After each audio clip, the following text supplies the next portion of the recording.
સુરતમાં સરકારી શાળામાં નોનવેજ પાર્ટી મામલે હવે મોટો ખુલાસો થયો। નોનવેજ પાર્ટી પહેલા સરસ્વતીની મૂર્તિને ઢાંકવામાં આવી હતી અને મૂર્તિને ઢાંકી ત્યારબાદ નોનવેજ પાર્ટી કરવામાં આવી હતી। સુરતમાં સરકારી શાળામાં નોનવેજ પાર્ટી મુદ્દે કાર્યવાહી થઈ રહી છે। શાળાના આચાર્ય પ્રભાકર એલિગેટિન તેમને સસ્પેન્ડ કરવામાં આવ્યા છે। સાથે જ નગર પ્રાથમિક શિક્ષણ સમિતિની આકરી કાર્યવાહી પણ જોવામાં આવી રહી છે। વડોદરાની શાળા નંબર 342 સાથે 351માં પીરસાયું હતું નોનવેજ અને શાળામાં ચિકન પાર્ટીનો વિડીયો પણ સામે આવ્યો હતો। વિડીયો વાયરલ થતાં શાળા સામે સવાલો પણ ઉઠ્યા। ગેટ ટુગેધર કાર્યક્રમમાં મંજૂરી વગર શાળામાં આ પ્રકારનો કાર્યક્રમ યોજાયો અને શાળાના આચાર્યને નોટિસ ફટકાર્યા બાદ સસ્પેન્ડ પણ કરવામાં આવ્યા છે।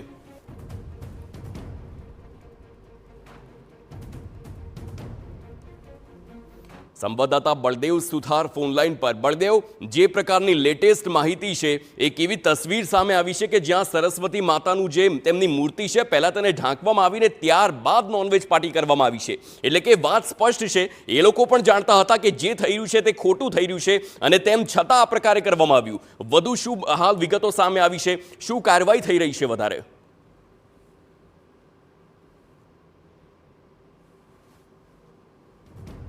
जी बलदेव,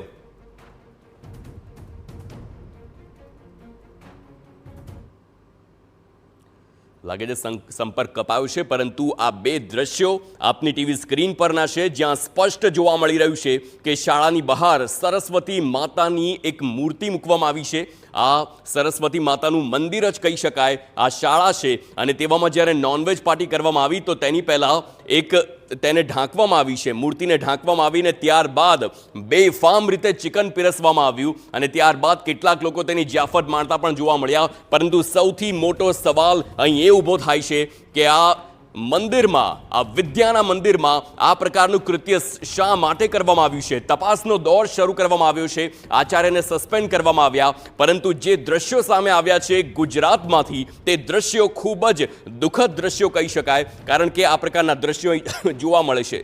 સંવાદદાતા બળદેવ સુથાર ફોનલાઈન પર। બળદેવ, એક દ્રશ્ય સામે આવ્યા છે કે જેમાં સરસ્વતી માતાના જે મૂર્તિ છે તેની પર પહેલા તેને ઢાંકવામાં આવી અને ત્યારબાદ આખું આ કૃત્ય કરવામાં આવ્યું, એટલે કે કહી શકાય કે વાત તે પણ જાણતા હતા કે જે થઈ રહ્યું છે, નોનવેજ પીરસાઈ રહ્યું છે, તે વાત ખોટી જ છે ને તેમ છતાંય કરવામાં આવી છે। આચાર્ય સસ્પેન્ડ થઈ ગયા છે, વધુ શું કાર્યવાહી? જગદીશ, આખી જે ઘટના જે સામે આવી છે તે ગંભીર બાબત જ છે, કારણ કે જે રીતે નગર પ્રાથમિક શિક્ષણ સમિતિના અધ્યક્ષ પણ આ બાબતે આ ઘટનાને વખોડી છે અને તેમને ગંભીરતાથી તાત્કાલિક નોંધ લઈ અને આજે મીડિયાની અંદર જે અહેવાલ પ્રસારિત થયો હતો અને ત્યારબાદ જે વડોદરા વિસ્તારની જે સરકારી સ્કૂલ છે તેના જે પ્રિન્સિપાલ છે તેમને તાત્કાલિક જે સસ્પેન્ડ કરી દેવામાં આવ્યા છે અને આખી ઘટનાની જે તપાસ છે તે કમિટી એક બનાવવામાં આવી છે અને તપાસ શરૂ કરી છે। જે આખી ઘટના બની હતી તેની અંદર એક ઘટના પણ એ રીતે સામે આવી છે કે એક જે વિડીયો જેમાં સામે આવ્યો છે જેની અંદર જ્યારે નોનવેજની પાર્ટી છે સ્કૂલ કેમ્પસની અંદર જ્યારે કરવામાં આવી રહી હતી તે દરમિયાન સરસ્વતીની જે મૂર્તિ છે તેને પણ ઢાંકવામાં આવી છે અને બીજી બાજુ જે રીતે નોનવેજની પાર્ટી કરવામાં આવે છે એટલે આ સંસ્કાર છે તે કઈ રીતે બતાવી રહ્યા છે કે કેટલી ગંભીર બાબત, કારણ કે જે રીતે આ વિડીયો જે સામે આવ્યો છે કે સરસ્વતીની જે મૂર્તિ છે તેમને ઢાંકવામાં આવે છે અને બીજી બાજુ નોનવેજની પાર્ટી, એટલે પોતે પણ જાણે છે કે આ ન કરવાનું જે કામ છે તે લોકો કરી રહ્યા છે। મોટી સંખ્યાની અંદર લોકો જોડાયા હતા અને ખુલ્લાની અંદર આ જે નોનવેજ છે તે પોતાની ડીશોમાં જે પીરસવામાં આવ્યું હતું અને તેને લઈને સ્થાનિક લોકોમાં ક્યાંક ને ક્યાંક આક્રોશ જોવા મળ્યો હતો। હાલમાં તો આ બાબતે નગર પ્રાથમિક શિક્ષણ સમિતિ દ્વારા ગંભીરતાથી નોંધ લીધી છે અને તાત્કાલિક સસ્પેન્ડ પણ કર્યા છે। ત્યાં સુધી પણ આ તપાસ સમિત નથી રહેતી, એટલે એક કમિટી બનાવી છે અને કમિટી દ્વારા આખી તપાસ કરવામાં આવશે, વિડીયોની તપાસ કરવામાં આવશે અને ત્યારબાદ જો ગંભીરતા દેખાશે તો હજુ દંડની પણ કાર્યવાહી કરવામાં આવશે। બીજા કેટલા સ્કૂલના શિક્ષકો આમાં જોડાયેલા હતા કે નહીં, એ તમામ અલગ અલગ જે પાસાઓના આધારે હાલમાં તપાસ શરૂ કરી છે। જી આભાર બળદેવ સમગ્ર માહિતી બદલ। તો હવે તપાસનો ધમધમાટ શરૂ થઈ ગયો છે, સસ્પેન્ડ કરવાની પણ કાર્યવાહી શરૂ થઈ છે, પરંતુ આ બધાની વચ્ચે જે દ્રશ્યો સામે આવ્યા તે ચોંકાવનારા છે। સરસ્વતી માતાનું મંદિર, વિદ્યાનું ધામ અને આ વિદ્યાના ધામમાં એ મૂર્તિ મૂકવામાં આવી છે અને ત્યારબાદ મૂર્તિને ઢાંકવામાં આવીને ત્યારબાદ આ નોનવેજ પાર્ટી થઈ। નોનવેજ પાર્ટી મુદ્દે આચાર્યએ લૂલો બચાવ કર્યો હતો। શાળાની અંદર ચિકન બનાવાયું નથી, બહારથી લાવવામાં આવ્યું છે। કાર્યક્રમ અગાઉ ફાર્મ હાઉસમાં રાખવાનો હતો, છેલ્લી ઘડીએ કેન્સલ થતા શાળાની પાછળ કાર્યક્રમ રાખવામાં આવ્યો।